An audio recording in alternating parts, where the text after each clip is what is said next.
Oh, hello there, friends. Now I want to bring you up to speed on where I'm at on my research on Mr. Kurt Vonnegut. Let's talk about some of the main places I've done my research thus far. Some of it I pulled out what I consider to be the most important parts. Some I haven't at all because I just haven't found that line that I can bring to make a parallel with some of these places. Now, do I need to backtrack now that I've learned more from these two primary sources? Absolutely. I can't just toss something out the window and pretend that it is pointless altogether. Let's hop over to one that I've been using a ton of. Kurt Vonnegut's America. Now I got a bone to pick here. Jerome Klinkowitz. This guy needs to take a lap. Every single person thus far, I kid you not, has related their research to Mr. Klinkowitz. They have given so much credit to this dude's research. Yes, he is a Vonnegut master, but I find it troublesome to do a lot of research when all we're focusing on is Vonnegut, but it's all bringing back to this guy. I need to find research that really doesn't, and hopefully the golden ticket will be to find research that is nothing to do with Mr. Klinkowitz, because this guy, at this point, like I said, just needs to take a lap. Wait, time out, Eric. Why do you have your face in here? It looks awful. You are absolutely correct. Now let's zoom in here. Hopefully you can see this puppy. We had a nice little black guy this weekend. You should see the other guy. Just kidding, it wasn't a fight. And we had 7 stitches, good old times here. If you want to hear the story, stop me in class. It'll be great. Good times. And the silver lining is chicks dig scars. So we're just going to keep going with that. And boy, do I have a lot of scars. Another conversation. So what I started with, of course, is chapter 1, as most people would. His human structures. So within this chapter, this body of work, Klinkowitz, under America here, excuse how this all works, his bio is about him as a pacifist, what he did in the wars, etc., his opinions on them. But what he does not do is relate these life experiences to his writing, as in Vonnegut's writing itself. Now this bothered me because I believe that any writer, the way they were brought up, their life experiences is what shaped their writing altogether. Now, I hope that as I continue to research this book, this will shift. I'm waiting for it to shift, as a matter of fact. And a common theme now I've found in, 3 different articles, books, whatever you want to call it, let's just go with one of those, is that Vonnegut constantly feared that he'd be forgotten, or at best be regarded as a relic of the 60s. Now, below it, I say, what a futile fear. His passion for greatness, but feared he would fail. And it bothers me because this guy had the right to have all the confidence in the world. He could have been as cocky as whatever he wanted to be, and people, all they would be able to do is shrug their shoulders because it's true. He is one of the best authors of all time. Even lay people who aren't common readers have heard of the name Vonnegut. My dad doesn't know a damn thing about writing. I told him I was doing research on this paper. He's like, that shouldn't be so hard. It's just Kurt Vonnegut. Everybody knows Kurt Vonnegut. And I told him to take a lap because you really don't.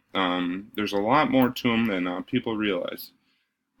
Within this long passage here, which I won't necessarily call you to read, is where we learn about Vonnegut's use of comedy and how it was used in his writing in high school as a journalist, and how the Great Depression started to bring a new toll upon his family.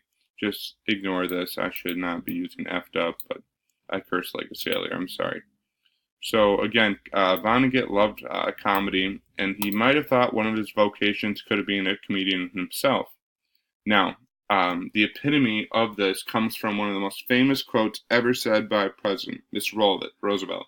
The only thing we have to fear is fear itself. Now, Vonnegut had a wonderful response to this. Humor is an almost psychological response to fear. Truth, Mr. Vonnegut. I think there's just a lot of truth in there.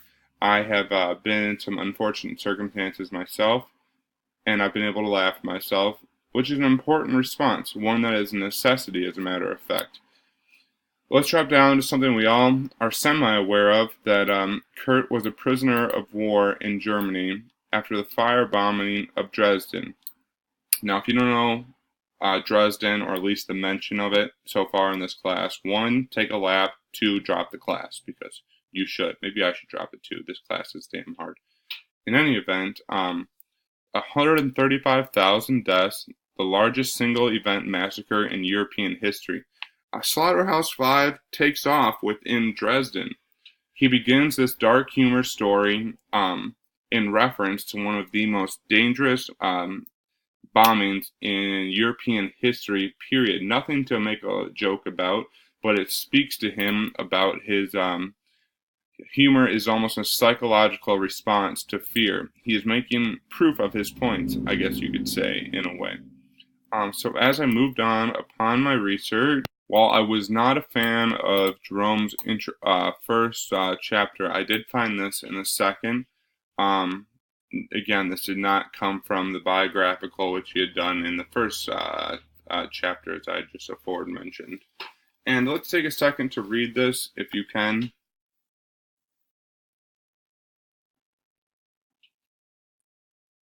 Now, right here, we have a theme that has been repeated throughout our courses so far, where people have searched for answers where there may not be anything at all. Postmodernist writers have brought this out as a theme.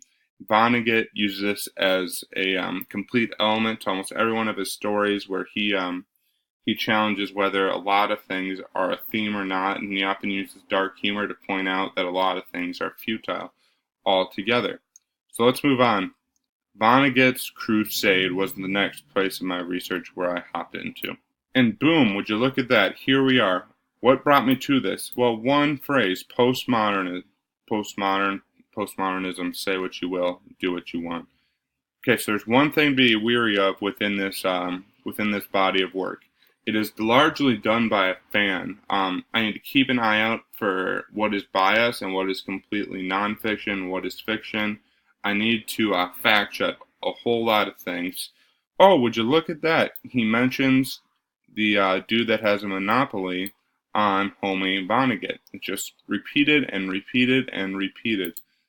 In addition, this book touches on a lot of things, as it mentions his bringing, his childhood, and how it related to him being a writer. I loved this about it. I got to learn how the two are connected, and that was seldom mentioned in Klinkowitz research. Let's take a quick look at this line right here. And again, my own opinion below it. Okay, great. So you're starting to understand a few points about the introduction of this piece of research. Let's continue to hop down. All right, so this is another important one that Mr. Vonnegut is placed in the same realm as Barth and Pynchon. And what that says is that he is within that postmodern canon, which is to say a lot, because we are doing a course on it, and what do we start with? Mr. Vonnegut. And this brought to question something that was bothering me. Is he really a postmodern writer? My research tells me yes, but did Mr. Fred introduce this novel first, because it's not truly a postmodern text. It's a good way to start to get to the taste of what postmodernism is. So that was one thing I wondered. But as I further researched this Kurt Vonnegut, I was going to say novel, no, I came across some important quotes. Postmodernism writers like Barth and Pynchon, again, if those don't ring a bell, take a lap. Those are important writers because we're reading those right now, and we are researching what they have to say in the postmodern subject matter, and a whole lot of other things going on in this course, which I mainly don't understand. It's great. Oh, would you look at that? Again, we have the common fear that Mr. Vonnegut had, that he'd be forgotten, or at best be regarded as a relic of the 1960s. Vonnegut, shake the fear, brother. Just smoke your cigarettes and chill out. Now, I loved this quote because it is so true what I try to do in my creative writing classes. I really enjoyed this, and I'm just going to let you guys take a look at it and make of it what you will. Further, let's hop down to this yellow highlighted section. Vonnegut had to deal with a lot of criticism, mainly those that pertain to whether he deserved to be placed with writers such as Barthes and Pynchon. So Vonnegut's work was nothing like the genius of Pynchon. But I've come to disagree with that in my research thus far, basically based on how his work was received in the time period when these writers were also putting out novels. So you have some apples and oranges to compare right there, and they're both received well in different ways. Now I'll top back to a different critic, and again I'm going to have you read this quickly, and I'm going to do a quick summary. We'll run out of time here quick. And so I guess the most important thing here comes at the end. Frequently thought to be a sign of some essential wrestling with the hard questions of life, the hard questions of meaning in society, etc. My favorite quote so far, in a laughing sort of matter, comes from this Vonnegut quote: "Writing is an act of good citizenship, or at least an attempt to be one." So as we take any sort of creative writing course, etc., let's keep that quote in mind because we're attempting to be decent citizens. All right, Eric, that's a lot of talking on two articles, two sources of writing, and when you need 8 altogether. Okay, fair question. So I'm going to hop into some other sources I look forward to reading. Here we go. First, I'm going to hop into one that I'm listening to Audible. Yeah, it says I'm 12% completed. Kind of true, kind of not, because I've listened to it mainly on Audible. So if my Kindle would cooperate, we're going to go back to my library. But yes, Fred, I did use SparkNotes on the Crying Lot of 49. You would too if you were in my shoes. I'm going to hop over to Palm Sunday, where I hope to gain some insight onto why he was so self-conscious, on his writing. Why he feared so much that he wouldn't be remembered as a writer. Yes, does it say I'm 12% completed? Absolutely. Doing a lot of Audible work, as I aforementioned. Secondly, we need to hop into him as a postmodern writer. How am I going to do that, Eric? Well, here's my answer. I got this book here at the library. It's you can't read that, I can. It's Kurt Vonnegut's Slaughter 5, a postmodern critical interpretation by Harold Bloom. So what I'm going to learn from this book, holy Minnesotan accent there, is hopefully some insight into how he integrated postmodern styles into the book Slaughterhouse 5, which we are all at some level familiar with. Nextly, I hope to gain some knowledge from And So It Goes, Kurt Vonnegut, A Life. Biographical mainly. Again, I hope to take things from his biographical life and how it related to his writing.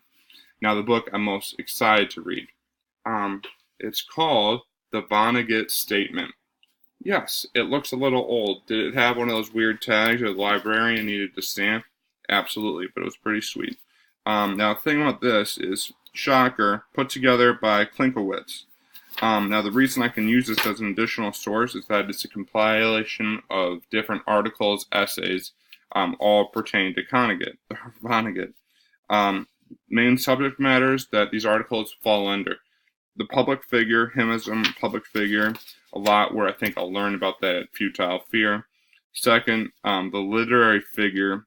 And thirdly, the literary art. And lastly, Vonnegut as a writer.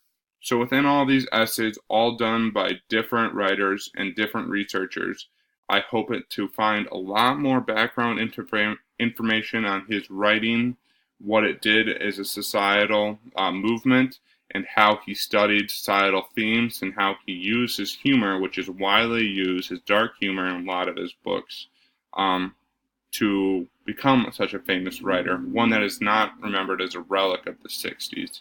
So there, folks, is a taste of where I'm at with my literature, and I hope at some level you'd enjoy it, along with my, this side, with my wonderful scar.